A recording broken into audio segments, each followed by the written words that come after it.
Hello, Kodak, and welcome to your deck review. For those of you joining us for the first time on YouTube, this is a series where I, Maldhound, normally a short form commander jester of sorts, will take a break from that energy and will politely and lovingly review your commander deck and its weird little PP. Your PP being your premise and your practicum. Your premise is the idea behind your deck, it's what you hope it does.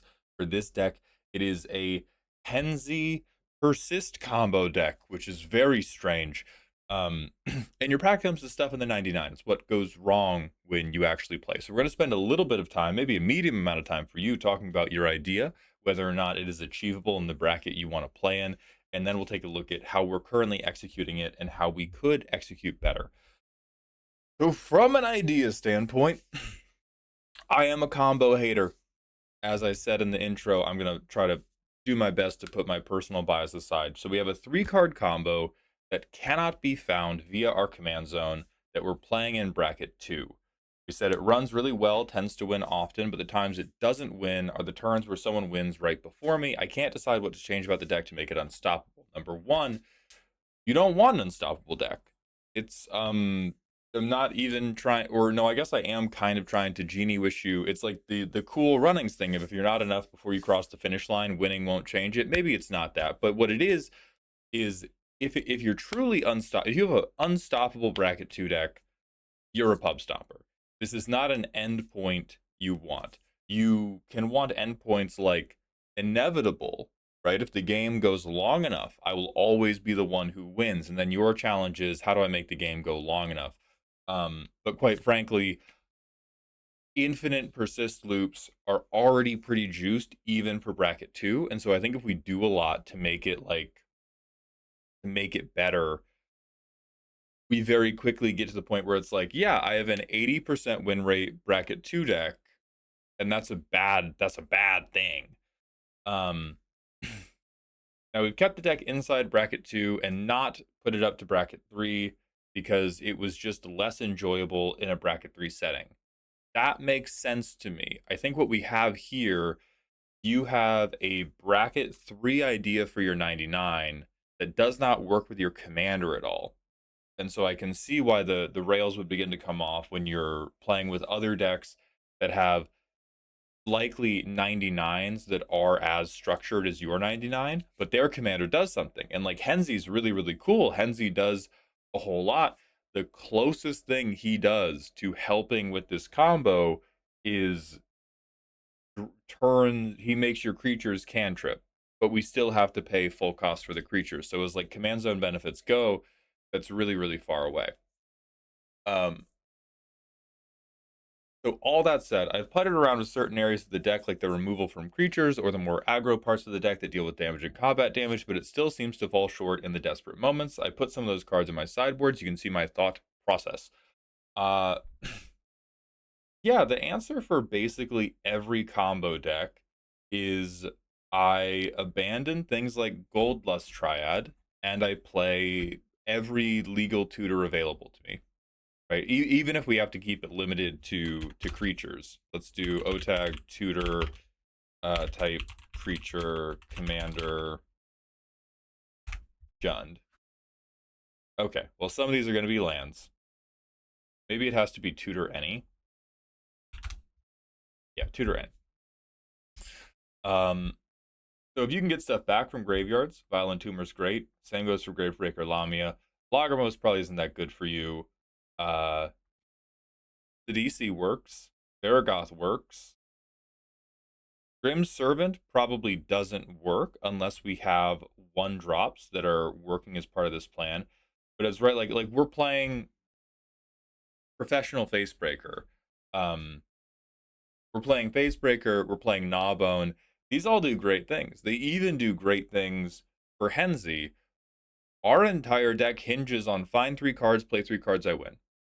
So any card in the 99 that does not find one of those 3 cards or remove one of my opponent's win conditions is a worthless card. And that whole loop there is why I hate combo decks, because it always leads to me making a deck that I don't find fun because I never get to play the old Gnawbones, and I want to play the old Gnawbones. And so, what I genuinely may recommend to you is make this a bracket 2 Henzi deck, and then make a bracket 3 persist combo deck that uses a commander who gives a damn about it. And then we can play all the fun stuff for the combo deck. But even if we limit ourselves to like, oh yeah, I'm not going to play non-creature tutors, I'm not going to play game changers, the answer every step of the way is we should not be playing Goldspan Dragon. We should be playing Dimir Houseguard. We probably don't make Servant of the Stinger work out. We should be playing Emeritus of Woe, even though it's not mana efficient and is like a bad card. We're talking about bracket 2. We uh like we can't fit all 20 in, but we can fit most in. And this also, hold on, this leaves out green creature tutors as well, right? Like we should be playing Fauna Shaman because we can discard creature card, because I'm sure this combo loop involves a creature, right? We need a creature with persist. Yeah, Mikaeus is here, Murderous Redcap is here. I know your game well. Um oh, we do have something that we can fetch for 1 black mana. So that 4 mana guy that just fetches a 1 mana creature works. Formidable Speaker works. He is not an elf, so we cannot use the elf tutor. But like the mentality you have to take when you're playing a combo deck is it's like, why would I play Massacre Worm? You have Massacre Worm in this deck to answer a token player.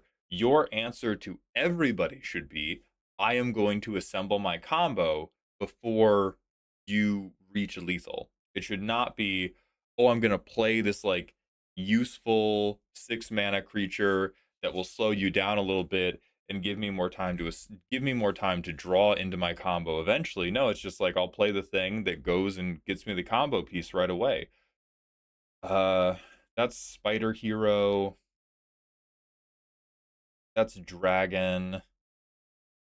Um I mean shit like like none of these are particularly fast, but again, we're in bracket 2. Um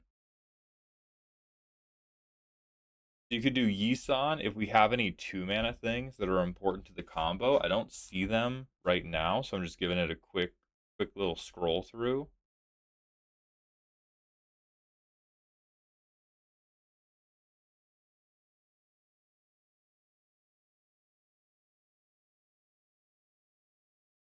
Okay, so Yisan doesn't do anything right now. There may be a world where Yisan does something. I'm still shooting 10 million tutors at you. And if we go through the deck, like stuff that doesn't matter for what we currently want. Goldlust doesn't matter. Goldspan Dragon doesn't matter. Grim Hireling doesn't matter. Jolene doesn't matter. Old Gnawbone doesn't matter. Facebreaker doesn't matter. Slime kind of matters, but it's still pretty expensive just to be interaction. Mask Worm doesn't really matter. Necron Deathmark doesn't really matter just because they're so expensive for single target interaction. Greater Good can kind of matter if we like run out of legal tutors that we can play. Yeah, sacking stuff could matter. Oh, but it's also just an outlet, right? Uh, yeah, that's another part of the combo. These are all parts of the combo, so sure. Um, these could matter, but these make me really worried about playing in bracket 2. Like if you have the use case for Dark Ritual is I'm going to cast this on turn 4 so I can play Mikaeus on turn 4 so I can combo out on turn 5 and win, which is inappropriate. It's inappropriate for the bracket. Um, so I don't really love these. Lumra doesn't matter. Metamorphosis really doesn't matter. Seed Guy Dash doesn't matter. Now, keep in mind, all of these cards I'm calling out matter tremendously and are great fun in a Henzi deck that wants to win via damage. Um, Poor Solemn Simulacrum. Like they're all great fun in a Henzi deck that wants to win via damage, but you don't care about doing damage. I mean, maybe you as a person in your heart do, but once we include the 3-card combo in the deck, and even more so once we lean into the 3-card combo as the heart of the deck's game plan, you just don't give a shit about damage. Why would you? You're going to win the game with infinite damage. No amount of damage that is done prior to this combo being achieved matters at all. And doing things that are not the combo don't matter at all because the combo can always be more consistent. The combo can always be faster. The combo can always have, you know, one more piece of protection or redundancy, and those will always win you more games than going, okay, well, if the combo fails, I'm going to transition to this mid range plan. What else do we.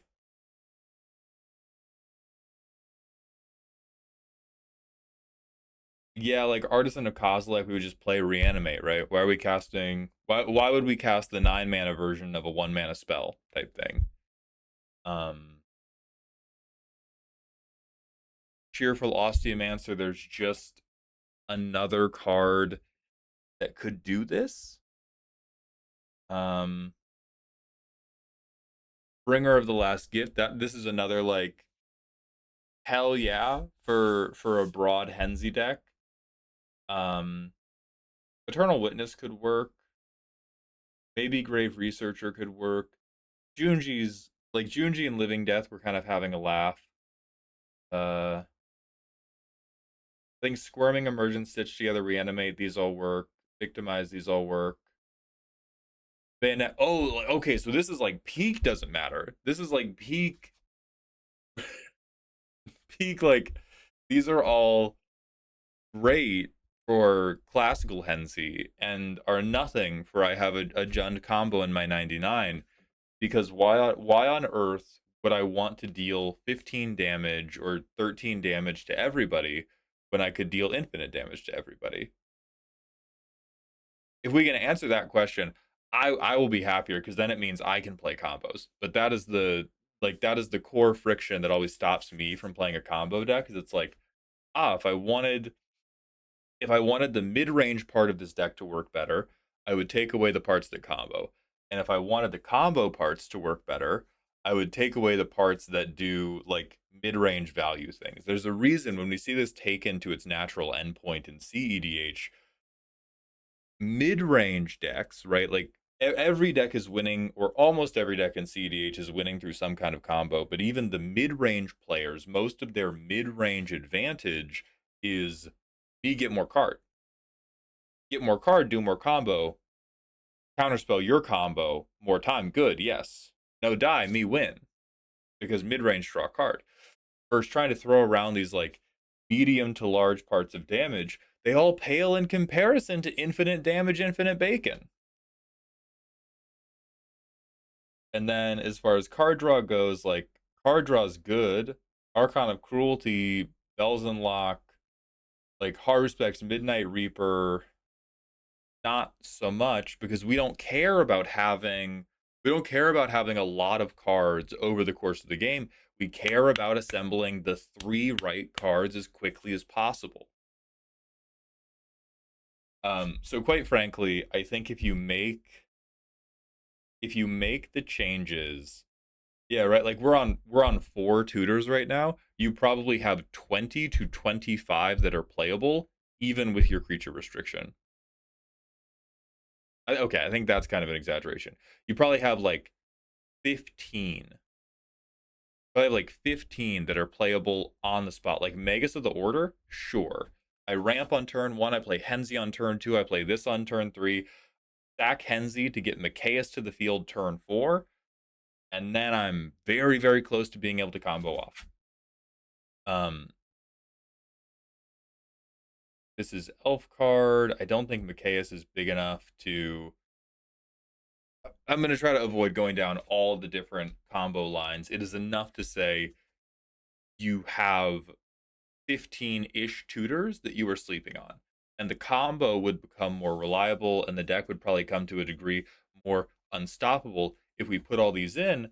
and it's the right thing to do mechanically to put all these in. But the moment we put all these in, I think you go straight up to bracket 3 anyway, which is why I'm going to return to my original suggestion of I think there is a Henzi deck in here you should keep having fun with. Um, and I would probably just cut the persist loop period because Machias can be really fun in Henzi. Like if we just have Machias getting to blitz our creatures and bring them all back, that's already awesome. So there's a good bracket 2 synergy thing happening here if we keep everything but the murderous red cap. Like greater good is still good in Henzi. Ashnod's Altar is not as good. I think this is probably just for the combo. Viscera Seer not as good. Um, but like 95% of your deck can just be kept. And we just get rid of this little combo thing. And then getting rid of the little combo thing, we can play more things that remove. We can play more things that draw more cards. We can play more things that reanimate our creatures. Versus right now, we have a lot of things that are just like, I'm playing this because it's going to help enable this combo that I'm only halfway committed to. And so what I would focus on, or if you take this advice and if you do if you do make a bracket 2 Henzi deck, is I would be playing 4 things that can remove something as I blitz them. So this means attack trigger, ETB trigger, maybe even combat damage trigger. Stuff like Kogla is a really, really good one. It can fight something you don't control. You can also do Kogla and Yadaro. Kogla also has an attack trigger. You're going to be able to fight whoever has like another strong creature, and then you can send Kogla to his death to blow up the like artifact or enchantment synergy piece of somebody else. And you just want to be really, really in on uh my creature, my threat, because my threat's gonna die at end of turn. That's a huge anchor around Henzi's neck. Other people play threats, they get to keep them. We get to play a threat for 1 mana less, and we lose it at the end of the turn.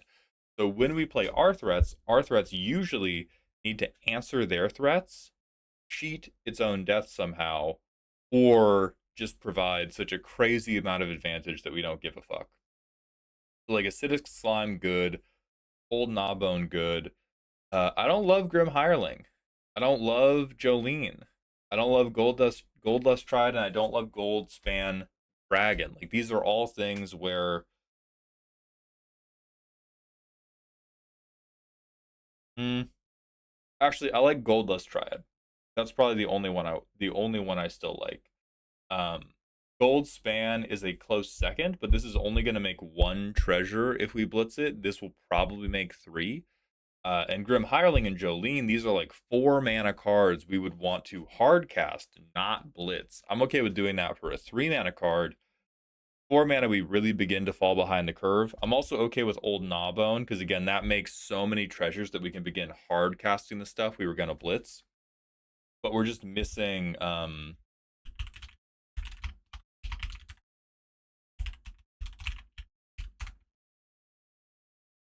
missing things that can blow up your opponent's spot. And that's what we have to have in Hensi. Even though we just want to kind of go like, rah, rah, rah, I'm so scary. Aren't I terrifying? I'm going to hit you in the head now. We need to have the Banes of Progress. We probably don't need the Terastodons. If you can get the mana, you want the Apex Altasaurs. You don't want the Bahamut because you really don't want to be blitzing that guy to just have him die. You're okay with like trumpeting Carnosaur because not only is it going to replace itself to blitz, it's also going to discover 5 on ETB. You might even be okay with the Sheoldreds of the world.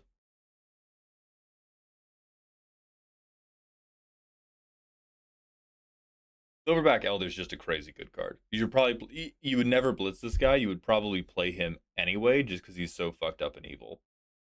We talked about Kogla and Yadaro. Uh, you would not love blitzing Primal Odin. Titan of Industry, really goddamn good. I don't think we love Voracious Hydra. fucking run Duplicant, which is a bad card, but he's awesome. Inferno Titan has always pulled weight for me in Henzi. You can Foundation Breaker. Like there's a ton of options that we have sat on because we have instead been converting the slots to this is going to execute the combo, this is going to draw me into the combo, and we are eroding the ability of both decks to function by being 50% on each of them. Um, so I'm very glad that you love the same commander I love. He's very, very close to my heart, and I think it is fun to have. I think Jund persist combos are fun. I think Jund Henzi stuff is fun. I don't think Henzi talks to this combo very well, and anything we do to make the combo work better is only going to detract from Henzi's energy. So please consider um, breaking this deck into two. You could even leave Henzi as the commander of the other one, but it's like the combo stuff you want to do is totally, like, totally and completely unrelated to Henzi stuff.